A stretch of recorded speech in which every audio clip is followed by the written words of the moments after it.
En fait, c'est un outil, moi j'ai l'impression, en fait. C'est comme si on... Oui, c'est un instrument, hein, le livre. Pour moi, le livre est un instrument pour dire des choses, pour parler de choses. Après, tu sais pas forcément toujours, moi je sais pas forcément toujours de quoi je veux parler. J'essaie d'en parler, puis après, je m'en rends compte, après, des fois, quand je vois le film. Je me dis, ah oui, j'ai voulu parler de ça. Moi, j'aime bien parler des gens qui sont pas à leur place, par exemple. Ça m'intéresse beaucoup. Vraiment, ça me passionne. Se dire que tous, on est quelquefois pas tous à notre place, et c'est la vie qui nous a mis là, et puis par peur, par habitude, par angoisse, par plein de choses, par la société, eh ben, on n'a pas changé de place. Et c'est pas toujours très grave, mais ça peut l'être. Et là, c'est un peu ça, tous les personnages, un peu. Cet homme qui a 60 ans se retrouve à la retraite et il dit, c'est quoi ma vie finalement? Il s'est jamais posé la question. Cette grand-mère a 86 ans, ça lui arrive. Et ce jeune homme qui est jeune, donc qui se pose pas encore cette question-là, mais qui inconsciemment, je pense qu'il ne l'analyse pas, le personnage, ça. Mais il se rend compte qu'il y a quelque chose qui se passe, et il n'a pas envie de tomber là-dedans. Donc il essaie de prendre les devants, et il essaie, j'ai l'impression, de se construire avec, en prenant en essayant de comprendre un peu. Mais c'est impossible de comprendre quand tu n'as pas l'expérience, c'est impossible. Tu peux essayer, c'est ce qu'il essaye, c'est pour ça qu'il est avide de se créer des souvenirs futurs. On dit les souvenirs, mais ça ne parle pas du passé, ça parle de l'avenir. Pour moi, c'est des souvenirs de l'avenir. Des souvenirs avec sa grand-mère. Ça m'intéresse. Le rapport à la filiation aussi, c'est un sujet qui me passionne. C'est le rapport comme ça de génération. Voilà. Et donc, je me sers du livre de David pour exprimer tout ça, je crois. Si tu veux, dans le roman, en fait, donc le personnage, il va, comme dans le film, à la station-service, et voilà, il a cette sorte de pompiste philosophe. Et ensuite, en fait, il y retourne à la fin du livre, quand il y a la partie où il est en couple avec la jeune fille. Et un jour, elle part, la jeune fille, elle part. Il ne comprend pas pourquoi elle le quitte. Et il est paumé. Et il décide de retourner dans cette station-service, qui dit, ah oui, pour que cet homme l'aide. Nous, on écrit le film, et on arrête, nous, à cette période-là, cette partie-là. On se fait merde. Et dans un scénario, tu as un personnage tu le fais revenir, tu peux pas le faire qu'une fois, enfin, tu as besoin de le finir.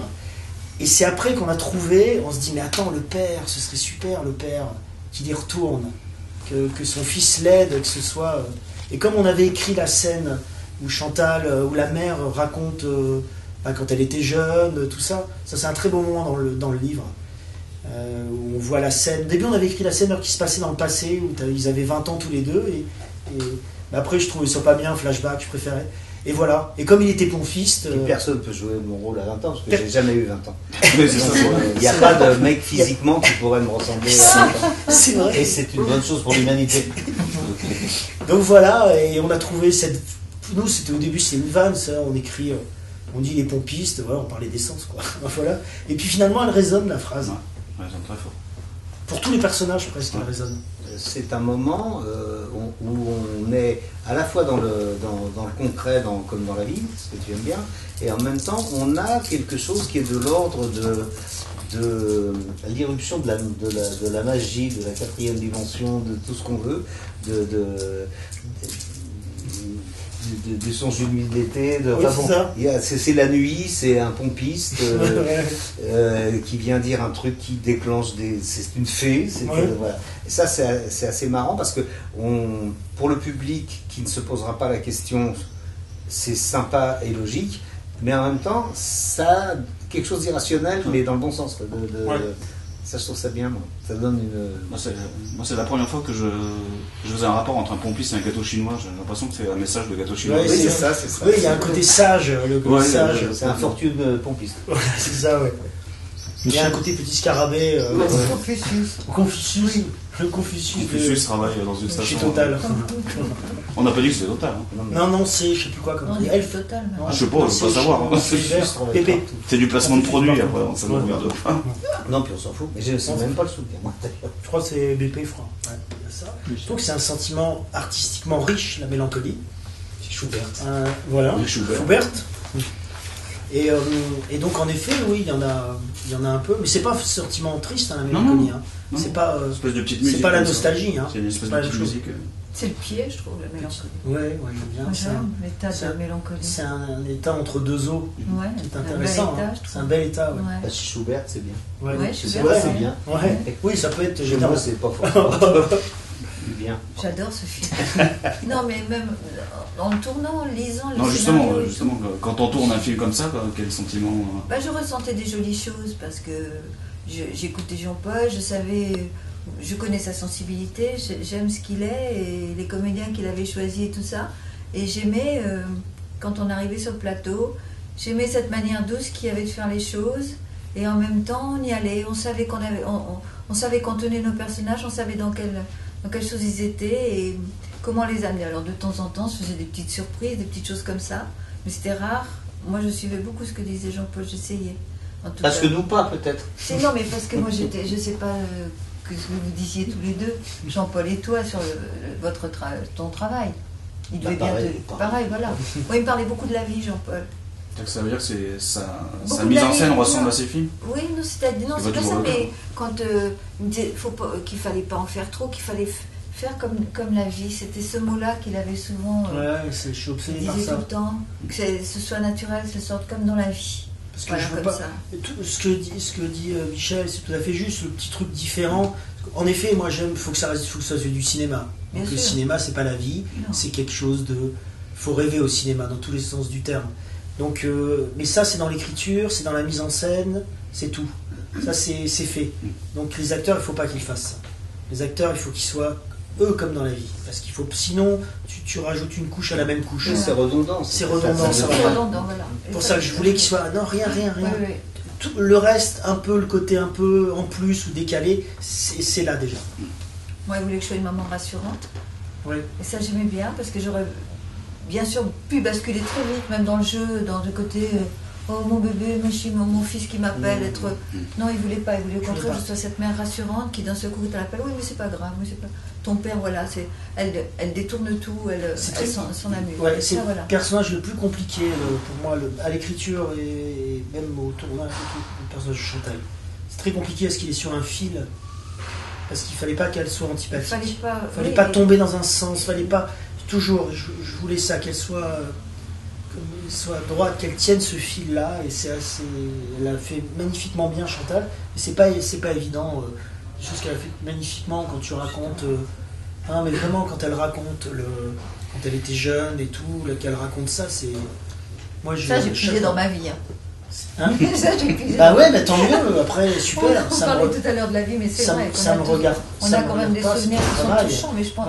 Oui, mais je pense qu'effectivement, moi j'aime bien quand on fait un personnage et on sait qu'il y a des gens ou des femmes qui peuvent s'identifier et se dire tiens, moi aussi c'était pareil. Ouais. Moi je me rappelle quand il m'avait dit ça.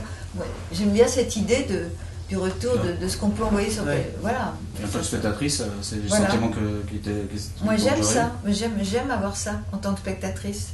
Quand une comédienne m'amène, et que je me dis quand un rôle m'amène à penser ça, j'adore. Mais tu as des exemples? Non. C'est voilà. une espèce de... c'est juste non, mais voilà, c'est... Il y a des femmes, il y a des comédiennes que j'aime parce qu'elles m'amènent à quelque chose que j'ai ressenti, à des choses que j'ai vécues. Si je regarde La Route de Madison, par exemple, avec Meryl Streep, les moments de séparation, ces moments où tu as juste un geste, où elle va vers... Enfin, je sais pas, il y a une portière, des petits gestes comme ça qui peuvent nous ramener à des choses que nous avons vécues aussi. Et j'aime ces petites choses-là, subtiles. Avoir Annie Cordy comme grand-mère, ça fait quoi? C'est gérable ou c'est agréable? C'est super agréable, bien sûr. Mais, je la connaissais sans la connaître. Forcément. Bah ouais, on la connaît tous. Donc j'appréhendais un peu, du coup j'avais un peu peur d'être à la hauteur et tout. Mais je la connais depuis que je suis petit, parce que je connais les chansons. Mon petit frère qui a 8 ans connaît ses chansons. Ma maman avait le 33 tours. Donc... du coup, ouais, c'est émouvant. Et Annie, elle est un peu avec les gens, elle est un peu comme ce qu'on imagine d'elle. C'est-à-dire qu'elle est touchante, drôle, hyper énergique. Elle a plus d'énergie que nous, presque d'ailleurs. Et j'ai de la chance parce qu'il y a eu une sorte de coup de foudre avec elle. Vraiment. Donc, du coup, maintenant, je dis que c'est comme ma troisième grand-mère. Parce qu'elle m'appelle encore tout le temps. Là, j'étais en Suède pendant 2 mois. Elle m'appelle pour me réveiller, elle m'engueule parce que je suis encore en train de dormir, elle me laisse des messages pour m'engueuler et tout. Donc ouais, non, c'était super d'avoir Annie Cordy comme grand-mère.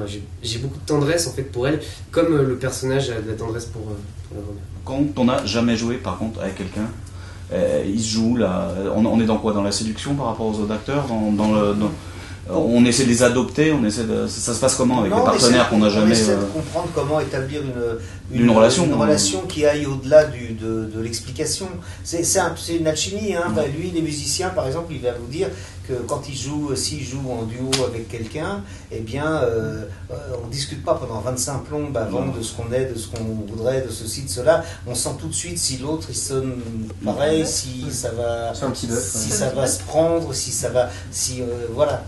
Ben c'est pareil avec les acteurs, on sait tout de suite, on répète une fois, on se dit oh là quel con, ou alors ah putain c'est bien là, ça joue, voilà.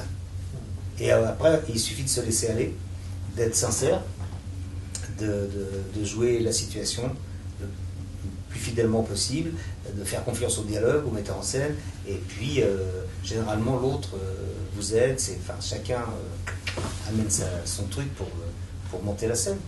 Non, mais moi je peux jouer avec un cintre, comme disait Quentin. C'est Gérard qui m'avait dit ça, à propos d'une expérience malheureuse. Moi je m'en fous, je pourrais jouer avec un cintre. Mais ça fait partie du métier, de se dire, je vais imaginer comment ça serait si c'était bien joué, et puis je vais répondre. Voilà. Ça m'est pas arrivé trop souvent, j'ai de la chance. C'est confortable d'être en groupe déjà parce que on se connaît bien, on écrit ensemble, on travaille ensemble, juste un regard suffit pour que ça marche. Après, effectivement, quand on va dans une autre cour, on fait connaissance. Ce que disait Michel tout à l'heure, des fois ça se passe tout de suite très bien, puis d'autres moments c'est un peu plus hard, on n'a pas le même rythme, pas le même débit, pas la même façon de jouer, mais il faut s'accommoder. Et ça fait partie du truc. Ça, c'est un truc vachement important aussi. Oui. Moi, j'ai souffert, je ne dirais pas avec qui, mais d'une actrice qui n'avait pas un rôle principal, mais j'avais quelques scènes avec elle, et qui avait vraiment pas le même rythme que moi, mais pas du tout. Et il y avait, on aurait pu écrire un film entre chacune des phrases, et je me disais quand est-ce qu'elle va la balancer sur la réplique, parce que moi, c'est insupportable. C'est comme quelqu'un qui vous retient le pied au moment où vous allez vous lancer, et ça, c'est insupportable, et on peut rien faire. Donc là, c'est là où il faut prendre sur soi, se retenir, et puis essayer d'être bon quand même. Mais par rapport à ce que tu disais, moi je sais que ça a été à la fois très confortable, et il y a un moment, c'est comme une famille, il faut partir. Oui, parce que sinon on est étouffé, sinon on n'est plus qu'un sixième, ou un cinquième, ou un septième. Quand on en rond, voilà. Et donc, tant d'années, on a fait le tour un peu de tous les personnages. Ça fait un peu peur, hein, mais en même temps, il y a un moment où moi je me suis dit, je vais leur dire j'arrête le Splendide. Et voilà, je suis parti sur Viens chez moi, j'ai écrit, etc. Et puis après, les choses se font, et puis après, on peut retravailler ensemble. Et on retravaille ensemble en tant qu'être individu qui s'assume. On n'est plus un sixième du groupe. C'est ça. On est Chantal Lobby. Mais c'est vrai que c'est pareil. Et puis l'envie se fait sentir, le désir de se séparer, c'est chez tout le monde un peu en même temps. Moi j'ai trouvé. Oui. Nous par exemple après La Cité de la Peur, on savait que là voilà on avait fait notre film, on avait fait toutes nos conneries avant, on a fait ce film là, après qu'est-ce qu'on allait faire? Retourner à la télé, faire d'autres films, faire d'autres trucs, il fallait que là nos chemins se séparent, mais c'était quelque chose de complètement naturel. C'est une sorte d'adolescence quelque part. Voilà, allez salut, on s'en va, on fait notre petite route chacun maintenant, on se débrouille. Alors chacun a fait son rythme. Hein. Ouais. Chacun a fait son rythme. Moi je sais que mes copains ils avaient envie d'être dans la production. Ça leur plaisait, d'un seul coup, c'était de venir rentrer vraiment dans le truc. Moi, c'était un truc qui me faisait une peur bleue, quoi. Mais même pas en rêve, la production. Donc, voilà. Donc, ça a mis plus de temps pour moi, les choses à s'installer. J'étais un peu plus... Ça a été moins rapide pour moi. Ouais, je me rends compte avec le recul comme ça. C'était ton rythme. Oui, c'était mon rythme, en fait. Ouais. Et qui va piano à ça. Oui, pareil.